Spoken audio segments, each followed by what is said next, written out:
ओडिशार माटी इतिहासर माटी शौर्य और त्यागर माटी समुद्र कूଳରେ दंडायमान एक अद्भुत सृष्टि सूर्यदेवଙ୍କ रथर आकृति तैयारी होइथिबा एहा एक महान मंदिर कोणार्क सूर्य मंदिर किंतु एही मंदिर सह जड़ित अछि एक अद्भुत कहानी एक 12 वर्षर छोट पुअर असाधारण प्रतिभा एक रातिरे समस्यार समाधान एवं परे एक अविश्वसनीय बलिदान सेही पुअर नाम धर्मपद किंतु प्रश्न हेउछि धर्मपद सत्यरे थिले ना एहा केवल एक लोक कथा इतिहास कौन कहे पुरातत्व विभाग कौन मने करे आज आमे एही रहस्य को खोजिबाकू जाउछु। पूर्व गंगवंशर महान राजा नरसिंहदेव वान तांकर सैन्य शक्ति और कला प्रेम पाई प्रसिद्ध से निष्पत्ति नेले सूर्यदेवंक पाई एक अपूर्व मंदिर तैयारी करिवे एहा केवल धार्मिक स्थान नुहे एहा हेबो ओडिशार शक्तिर प्रतीक कुहा जाए 1200 शिल्पी एही कामरे लागिथिले 12 वर्ष धरी निर्माण काम चलिला प्रधान शिल्पी बिशु महाराणा मंदिर प्राय संपूर्ण किंतु गोटिए महान समस्या गर्भगृहर शिखर रे लागिबाकू थिबा शिखर पत्थर बसिबाकू मानिला नाही जदि एहा स्थापित हेबो नाही राजा क्रोधित हेबे शिल्पी मानक जीवन विपदरे पड़िबो समस्ते भयभीत एबे एठारे प्रवेश करुछि एक छोट पुओ समुद्र कूल द्वारे एक 12 वर्षर पुओ कोणार्क निर्माण स्थल को पहुंचिला से हेउछि धर्मपद कुहा जाए से बिशु महाराणांक पुओ किंतु बिशु तांकू केबे देखि नथिले से जन्म हेबा पूर्वरु बापा कामकू जाइथिले धर्मपद आसी समस्या बुझिले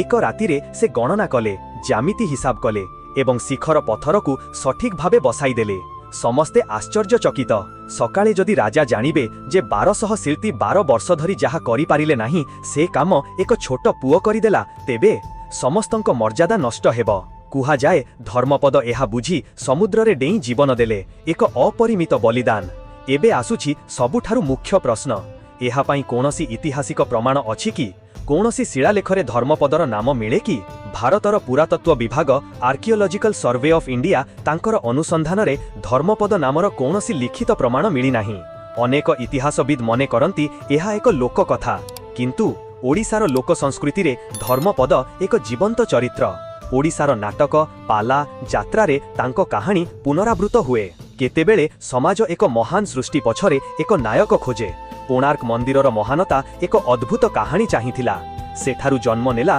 धर्मपदर गाथा तेबे धर्मपद की मिथ्या ना सत्यरे एक अजणा शिल्पी इतिहास प्रमाण नाही कहे किंतु लोक माने तांकू जीवंत रखिछि आपण कोन भाबुछंती कमेंट करंतु कोणार्क सन टेम्पल 1300 शताब्दी रे तैयारी एही मंदिर केवल धार्मिक नुहे एहा एक खगोल गणित और यांत्रिक विज्ञानर अद्भुत नमूना मंदिरटी सूर्यंक रथ आकृति रे निर्मित 24टी विशाल चक्र 7टी घोड़ा एवं अत्यधिक उच्च शिखर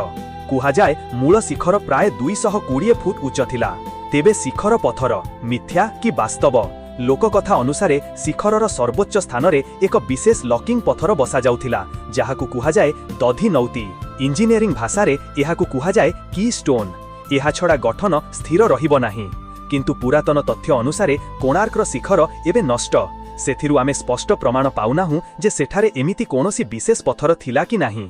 आर्कियोलॉजिकल सर्वे ऑफ इंडिया तांकर अनुसंधान रे कहिसंती धर्मपद नामर कोनोसी शिलालेख मिली नाही ना राजांक दलिल रे ना ताम्रपत्र रे ना अन्य कोनोसी आधिकारिक लेखारे एहार अर्थ कोन कहानीटी परे गढ़ागला कि लिखित प्रमाण हराई गला कोणार्क मंदिर निर्माण होइथिला पूर्व गंगवंशर शासक नरसिंहदेव वान को शासन काल रे इतिहास कहे एही मंदिर गढ़ा जाइथिला मुस्लिम आक्रमण उपरे विजय स्मृति रे तेबे प्रश्न हेउछि एते बड़ राजस्थानीय प्रकल्प रे एक 12 वर्षर पुओ अचानक आसी समाधान करिदेबा किपरि संभव इंजीनियरिंग विश्लेषण चालंतु जुक्ति रे भाबिबा एते बड़ शिखर रे पत्थर बसाइबा पई दरकार भारसाम्य गणना भार वितरण माप और कोण हिसाब लिफ्टिंग सिस्टम 1300 शताब्दी रे रस्सी पुली और ढाल व्यवहार होइथिला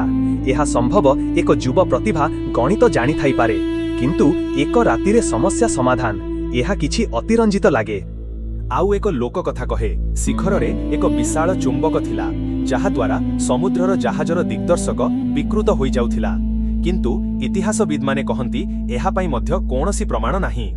संभवतः एही कहानी मंदिरर महत्व बढ़ाइबा पई गढ़ा जाइथिला लोक संस्कृति रे धर्मपद ओडिशार पाला दासकाठिया जात्रा रे धर्मपदंक कहानी वर्ष धरी प्रचलित अनेक लोककवि तांकु त्यागर प्रतीक भावे देखाइछंती କେତେକ ନାଟକରେ ଧର୍ମପଦ ନିଜ ବାପାଙ୍କ ସମ୍ମାନ ବଞ୍ଚାଇବା ପାଇଁ ଜୀବନ ଦେଇଥାନ୍ତି। ତେବେ ସତ୍ୟ କ'ଣ? ଇତିହାସ କହେ ପ୍ରମାଣ ନାହିଁ, ଲୋକମାନେ କୁହନ୍ତି ଏହା ସତ୍ୟ। ସମ୍ଭବତଃ ଧର୍ମପଦ ଏକ ବ୍ୟକ୍ତି ନୁହେଁ, ଏକ ପ୍ରତୀକ, ଏକ ପ୍ରତିଭାର ପ୍ରତୀକ, ଏକ ଶିଳ୍ପୀ ସମୁଦାୟର ପ୍ରତୀକ। ଧର୍ମପଦଙ୍କ କାହାଣୀ ଯେତେ ରହସ୍ୟମୟ, ସେତେ ହିଁ ରହସ୍ୟମୟ ତାଙ୍କ ବାପା।